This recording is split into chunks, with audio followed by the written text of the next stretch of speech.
bonjour tout le monde. Le thème de cette semaine est les jeux, y compris les jeux sportifs et associatifs. En fait, cette semaine est juste au milieu de notre activité de 5 semaines, et donc c'est une semaine de pause pour les binômes linguistiques.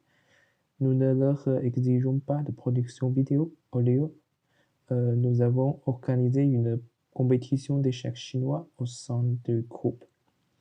Mais il me semble qu'il me ferait mieux de faire cette vidéo pour vous expliquer un peu.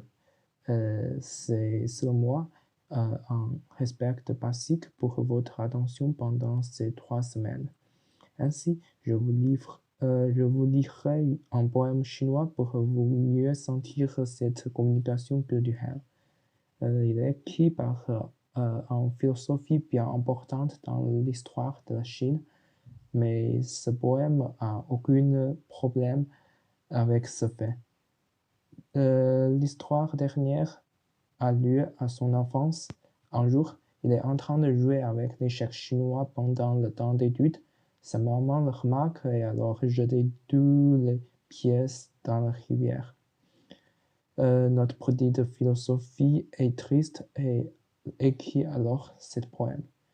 Je vous lis d'abord en chinois et ensuite en français, mais ce poème n'est pas bien formel et il n'y a alors pas de traduction accessible sur Internet.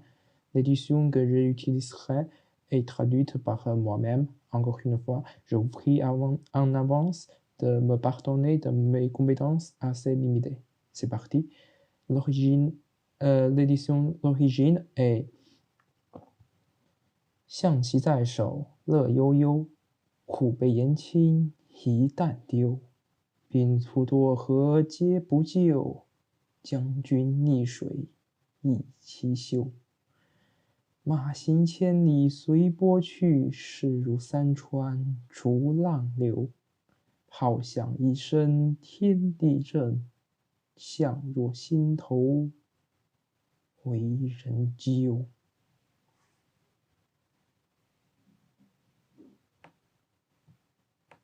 Pour faciliter votre compréhension, je vais lire ce poème de nouveau en français. Quelle pièce à main, quel sourire à mes lèvres. Maman, les noyés, ces premières, ces dernières. Quel pion de cœur rouge que je vous délivre. Ma majesté, il roule votre pierre, votre bannière. Les princes noirs les pourchassent vers le lit de rivière.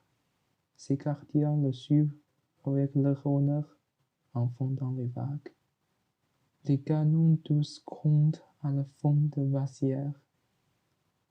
Les éléphants se perdent avec mon bonheur dans quel rack.